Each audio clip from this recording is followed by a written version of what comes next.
up on global business, the China International Import Expo will open on Sunday in Shanghai. Some 3,400 exhibitors from around the world will finish setting up their booths today. Rural vitalization will take you to Hainan to see the development of a specialty tropical fruit that is boosting local incomes. And regulating AI, UK Prime Minister Rishi Sunak hails landmark agreements on global collaboration around a safer and more responsible development of artificial intelligence. Hello and welcome to this edition of Global Business on CGTN. I'm Guanxin in Beijing. And first up in the program, Chinese President Xi Jinping has met with German Chancellor Olaf Scholz via video link. Marking over 50 years of bilateral relations, President Xi praised the comprehensive strategic partnership in the spirit of mutual benefit and shared progress. Xi Jinping hailed climate change and green transformation cooperation and expressed his desire for a first dialogue on climate protection, environmental governance, and biodiversity conservation. Xi also stressed China's 24 policy measures on foreign investment will provide greater opportunities for China-Germany cooperation, highlighting the significant participation of German companies in the 6th China International Import Expo. Xi Jinping highlighted the current international environment, stressing that both nations should work together to address global challenges and defend multilateralism. President Xi also expressed his desire for Germany to promote the European Union's adherence to market principles, joining China in upholding fair market competition and stabilizing global supply chains. Chancellor Olaf Scholz said that Germany is willing to deepen bilateral cooperation and promote the positive development of EU-China relations. And Serbia's Prime Minister Ana Brnabić has arrived in Shanghai to attend the 6th China International Import Expo, which gets underway on Sunday. The Serbian Prime Minister will be attending the opening ceremony of the upcoming Import Expo and touring around the exhibitions. This is not Brnabic's first time attending the expo. She was in Shanghai in 2019. A record 24 Serbian companies are attending this year's event, showcasing their latest products in an exhibition area covering more than 600 square meters. Brnabic's arrival this year is expected to inject more energy into cooperation between China and Serbia. I always enjoy my visit to China, so I have great expectations to further strengthen our political and economic ties. So I'm looking forward, and I feel very honored to be able to meet your Premier and President Xi Jinping. Big greetings from Serbia and our people. And Australian Prime Minister Anthony Albanese will start his official visit to China from November 4th to 11th, during which he will attend the 6th China International Import Expo held in Shanghai on Sunday. His visit was announced by Wang Wenbin, spokesperson of Chinese Foreign Ministry, at a regular press conference. This is the first visit to China by Prime Minister Albanese since he took office. It's also the first visit to China by an Australian Prime Minister since 2016. It comes on the 50th anniversary of former Australian Prime Minister Gough Whitlam's visit to China. This visit has important significance in building on the past and opening up the future for the two countries. Chinese leaders will hold talks with Prime Minister Albanese for in-depth exchanges of views on bilateral relations and international and regional issues of mutual interest. One also announced that Cuban Prime Minister Manuel Marrero Cruz, Kazakhstan Prime Minister Alihan Ismailov, and Serbian Prime Minister Ana Brnabić will also attend the opening ceremony of the 6th China International Import Expo and relevant activities. Meanwhile, industrial and consumer giant Henkel will be attending the CIIE for the 5th time this year. My colleague Michael Wang spoke with Rajat Algowal, president of Henkel Greater China, on how he views the Import Expo as a platform and what Henkel is highlighting at this year's CIIE. And we are happy to participate for the 5th time at the CIIE. We were there the last year and the year before and so on. And first of all, the CIIE is a commitment from China to being open for business with the rest of the world. For Henkel and multinationals such as us, it provides a great platform to showcase our latest technologies that we have either developed in China or outside China, and bring them to bear to the thousands of customers and consumers who participate at the CII. Yeah.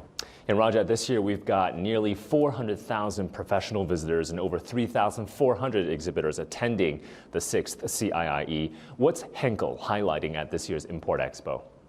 So we're very excited that we will have a massive participation at this year's CII. We are headlining our booth this year to show creating a sustainable future powered by Henkel innovations. So we have 3 big categories this year that we are promoting. First one is to showcase our solutions in the new energy vehicles. In new energy vehicles, it's about how you build a lighter car body, how we build a new kind of battery casing for longer battery life, as well as our products that are used for the building of charging stations. So all of this together is a big contribution in the sustainability area, as well as new innovations in the new energy vehicles. Another one is in consumer electronics, where we have recently developed a new antenna technology for printing antennas, which enhance 5G connectivity, as well as these kinds of mobile devices can now be produced much more automated and with less waste. So you will get to see that at our booth. And the third one is in the consumer goods part of the segment, where in our Sios and our Schwarzkopf professional brands, the new packaging for these products, they contain almost 50% PET resin, which goes in the direction of lower CO2 and greater circularity. The 6th China International Import Expo kicks off on November the 5th in Shanghai. More than 3,400 exhibitors will be attending, among them many international companies. So how important is the Chinese market to them? In our special program, Groundbreakers, Chen Tong sat down with 4 exhibitors to find out more. So I know all of you are actually global companies. Compared with other foreign markets, how important is China's market to your company? So I'll start with IKEA. Absolutely, very, very important. And like I mentioned before, I think it has been, and it is, and it will continue to be a very strategic market for IKEA. We have more coming. So we have in the spring, we have our 2nd store opening in Xi'an. And then next autumn, we're opening here in Shanghai, in Lincoln, a co-development together with the shopping center Livat, which is the same in Xi'an. So a lot of things to look forward to. It's one of the top 3 most strategic markets for Diageo across the world. The consumption upgrade which is happening in China is enormous, and this is where, as a premium spirits company, it offers a big potential for Diageo. We are also very encouraged by China's policies to propel the high quality growth and the consumption upgrade, and that we can see in the 14th Five-Year Plan, the dual circulation policies. It's all there. So no, it is a fantastic opportunity. It's of a great importance for Diageo. Norwegian Seafood Council been in for more than 25 years, so there's a commitment and a long-term thinking. In terms of numbers, China year to date is the 7th largest in value in terms of exports from Norway, and the 4th largest in volume. So around 5% thereabout in Norwegian seafoods in terms of value goes to China. And that translates into around 5 billion RMB year to date. What we're seeing very positively this year when it comes to importance is the Norwegian salmon, which has had a very strong year. And it's climbed to be the top market in Asia for Norwegian salmon. It used to be Japan, Korea, and so on, but this year China took the top spot, which we're very happy about. And we see that this trend is going to continue, and we have strong belief in the development of the Chinese salmon market. We think that this will now come out in more channels, it will be more availability, and we also see that there is a higher interest among consumers to buy Norwegian salmon. So overall, China market has been important, it continues to be important, and there is a strong commitment for Norwegian seafood industry to continue developing the market towards consumers and together with Chinese industry players. For General Mills, we're an American company, obviously, so the United States is our biggest market. Outside of North America, China is our next largest market. So it's a market that we've been committed to for a very long time. Häagen-Dazs Ice cream was first launched in Shanghai in 1990. Wanchai Ferry dumplings have been around even longer than that. So we have two core brands that have really built a strong business that roughly 5 billion RMB in retail sales today in China, with strong growth in the recent past, as well as strong growth potential for the future. So for us, absolutely, it's our largest single market outside of the United States, and it's a key focus for us moving forward. Which is why, obviously with Häagen-Dazs, we continue to invest in Häagen-Dazs. With Wanchai Ferry, we continue to innovate behind that brand as well. And bringing Blue Buffalo really represents the third pillar of our global expansion into China. The 6th China International Import Expo is just 2 days away, while international companies and brands are the obvious beneficiaries of the expo. Some local importers have also been making gains. Our Zhang Shixuan has more. A foreign trade business specialist for 3 decades, Pan Qi had her professional career dominated by textile exports until 6 years ago. But since the first China International Import Expo held in Shanghai in 2018, things have changed from an export to an import business. As domestic costs increase, the profit for traditional general trading has become lower. So a large batch of foreign trade business staff had to adapt. And the CIIE is a good opportunity for us to shift from export to import. Her imports have been expanding from just food at the first CIIE to toys, healthcare products, and medical equipment. She's even bringing children's football training services this year, an expansion from general trading to service trading. The countries she trades with have expanded from Japan to also include European countries. Many foreign companies have been interested in the China market for some time, but they didn't have an entry point. Now more customers have been reaching out to us. Sometimes we even have too many to deal with. This year, Pan's overseas client numbers are 5 times that of last year. The import volume has doubled or tripled compared to 6 years ago. Foreign companies are now more willing to cooperate with local importers. Importers are reliable and have good reputations in the local market. So that makes it easier for us to reach out to the local families and the market. We also want to cooperate with Orient International to enter into China's elderly care sector. Some companies are also taking advantage of the expo to import high-end medical equipment. At past expos, Intuitive Fosun has been exhibiting a surgery robot from the US. This year, the company has made it possible for the robot to be manufactured in China. It's been 6 years since the first CIIE was held in Shanghai. Numerous exhibits have turned into products for sale. And it's not just industrial equipment. Retail goods have become more common in Chinese everyday life. Some of them have turned out to be popular on e-commerce sites. As an e-commerce platform starting from agriculture business, Pinduoduo has reached almost 900 million consumers with the imported agriculture products from the CIIE, such as cherries from Chile, red shrimp from Argentina, steak from Australia, and salmon from Norway. This year's first batch of cherries from Chile just went on pre-sale on the Pinduoduo app. Sales have risen more than 80% from a year ago. For this year's CIIE, Pinduoduo also plans to host special live streams to sell goods from countries that participate in the Belt and Road Initiative and from companies attending the Import Expo. Zhang Shixuan, ICS for CGTN, Shanghai. The 134th Canton Fair, also known as the China Import and Export Fair, is currently in full swing in Guangzhou. The 5-day event spotlights a variety of consumer goods, including home textiles, stationery, and health products. The event's third phase has seen a notable increase in the number of import exhibitors, with 238 companies from 25 countries and regions taking part.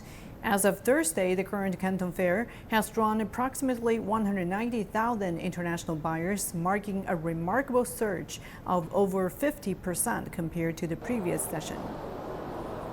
The Canton Fair provides a platform for global exhibitors to share high-quality products made in China, as well as the Chinese market. The event has created more new opportunities for enterprises from home and abroad.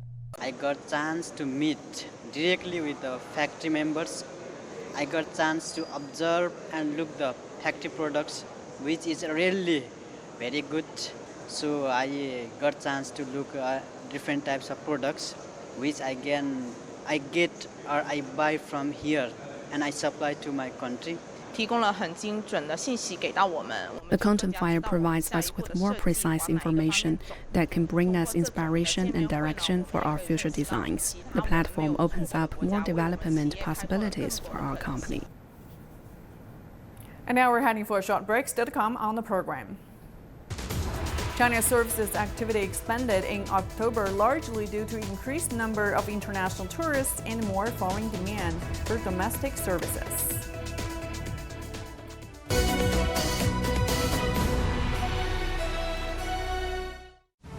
Gateway to global trade and prosperity. Testament to China's pursuit of high-level opening up. CIIE, the China International Import Expo, marks its 6th year. In its latest edition, the 2023 CIIE brings thousands of imports under one roof. From niche products to groundbreaking technologies. Join us in our special coverage of the China International Import Expo held in Shanghai, November 5th to 10th. Only on CGTN.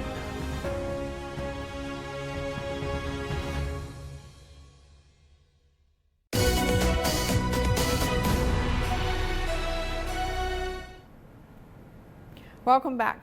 Increasing income in rural areas is essential to China's plan for eliminating poverty. In the island province of Hainan, the development of specialty tropical fruit industry is helping generate income for local villagers. Take a look.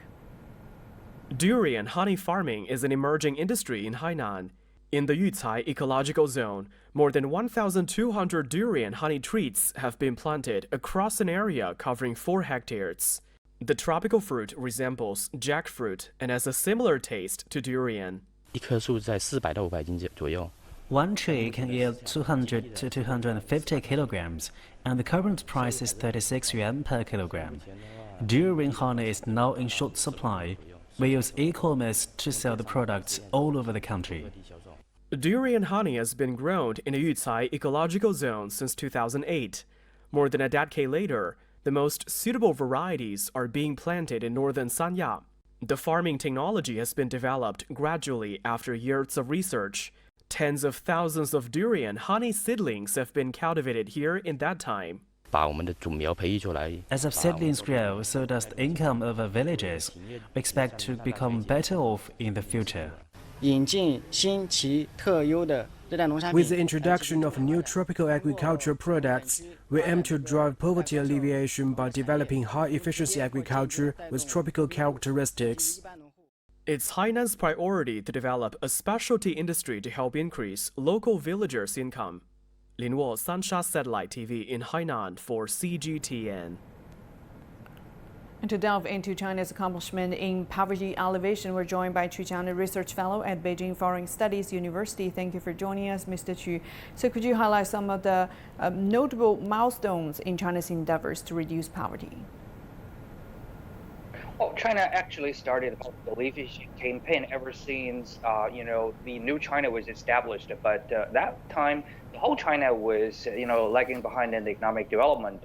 But the things started to speed up after, reform and opening up, and especially starting from the 1980s and 1990s, and then to the 2012, we started a full campaign against the poverty. By this campaign, within 10 years, we tried to reduce the number of about 200 million more poverty people. And, they used to live in a desperate, grinding poverty, things you can never imagine. I used to be one of the poverty alleviation practitioners and walk through all this, poverty areas with my own feet, with my own eyes. And I can tell you, at that time, many of those places, they don't even have road, have no shelter. Some places don't even have enough food. And the things we take for granted, for example, the school, medical health care, and also internet, for them is just something to imagine. And nowadays, if you go to, even the farthest regions in China, for example, a little county in the Xizang area, or a little town or village in the Gobi Desert, or somewhere in the middle of the rainforest in the Guangxi region, and you'll find everywhere being connected by the national standard road. They have schooling, they have medical health care, they have the social benefit, and also they have internet, everything they needed. So after 10 years, China have eliminated more than 200 million people out of the poverty, and also we eradicated the poverty incident in more than 800 counties and thousands and tens of thousands of towns and villages. So this is a phenomenon. Actually, China is the only country has achieved this target of poverty alleviation according to the MDG of the UN. So how exactly has China achieved this result, which is unprecedented in human history? Well, I think China actually, believe in one principle. That is, we try to give them a handout, but later we find out what they need is actually hand up. So give them fish is not enough. We try to teach them how to fish. So in China, we find many ways to help them. For example, targeted poverty alleviation. We try to teach those areas how to, grow their own brand name product. For example, in somewhere, they can grow very famous kiwi fruit. I tried that. It tastes very much like they produced in New Zealand, same quality. And also somewhere else, they grow very famous rice. And this rice has become the national gift presented to the foreign friends. And it become the luxury brand actually in the big cities, the supermarket. People love them. So by all these means, and also we try to move some other regions or the villages, they don't have the enough conditions to grow their own food. For example, they live in a desert. So we move the whole village together into some more arable and more suitable places, give them free land, teach them how to, plant their own fruit, own rice, and etc. So they develop their own skill set. They get the free education, they get the free medication, and then they know they can now stand up on their own feet, and the whole poverty alleviation become very sustainable. And this is not only a very humane or charitable issue, but also it created huge economic opportunities. For example, in many regions, not only they get out of the poverty, and within 10 years, their income has been growing by 3-fold or even 10-fold. So this become a very important for the local economy, as well as providing a huge market for not only China and as well as the rest of the world. So you see, this become a phenomenal miracle. And then if we put this into context of global poverty reduction, there are still severe issue of poverty in many countries and regions, and in some places it even worsened in the past few years. In your opinion, in what ways has China's commitment to poverty reduction contribute to the global fight against poverty? Well, yes, we do see many people are still suffering from the poverty. For example, when I used to walk on the street of India or Bangladesh, we see people, homeless are there. China, 50 years ago or even 20 years ago in certain regions looks like the same. People feel desperate. When I watch this, I see, okay, how can we solve this issue? How can we really help these people? Do we are even hopeful in this area? But after you've seen China's achievement after 20 years of the poverty alleviation, and you see people can actually do it, it becomes very inspirational for the rest of the world. Yes, we can do it. Poor people are not to be destined to be poor. They can actually have help if the government and if the whole world try to help them and give them all the skills and what they need. And also secondly is that you find out China's contribution to the world is not only China eradicated more than 70% of the poverty issues in the whole world alone, but also the spillover effect is very, it's very strong. For example, Guangxi provinces used to be poor provinces, and adjacent region, the northern part of the Vietnam, used to be poor as well, a mountainous area. But with Guangxi's development very fast, so their effect has actually spilled over to the Vietnam. They created many job markets, many opportunities of businesses to help northern Vietnam. The trade over there is very, very, booming. And a similar situation happened within Xinjiang and adjacent country, as well as to the northern eastern China, those provinces adjacent to Russia. It created many, many opportunities. So I think this can be not only inspirational, but also can be very practical to help the world achieve the Commonwealth target. Great insights. Thank you for sharing with us. That was Chiang, a research fellow at the Beijing Foreign Studies University. Well, China's services activity expanded in October. A private sector survey showed on Friday the Caixin Services Purchasing Managers Index, or PMI, which focuses more on small and medium-sized enterprises and exporters, rose to 50.4 in October from September's 9-month low of 50.2. Businesses attribute this growth primarily to a rise in international tourist numbers and an overall enhancement in foreign demand for domestic services.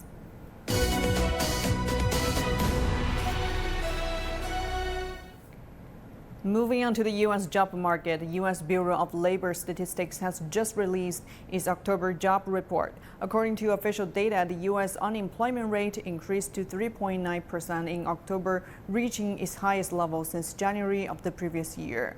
The total number of unemployed individuals reached 6.5 million, slightly surpassing September's figures and market expectations, which were set at 3.8%. Analysts noted that weaker than expected numbers were influenced by the recent week-long strike organized by United Auto Workers Union against Detroit's Big Three car makers. Moving on to some other headlines we're tracking at this hour. In an unexpected turn, labor costs in the United States fell 0.8% during the third quarter, the first such drop since the end of 2022. This was largely due to labor productivity, which surged to the highest level since 2020, effectively offsetting the impact of increasing hourly wages. And JP Morgan Chase CEO Jamie Dimon has raised concerns that the Fed might consider another substantial 75 basis point increase in its policy rate, citing persistent inflationary pressures, and warned businesses to prepare for potential worst-case scenarios.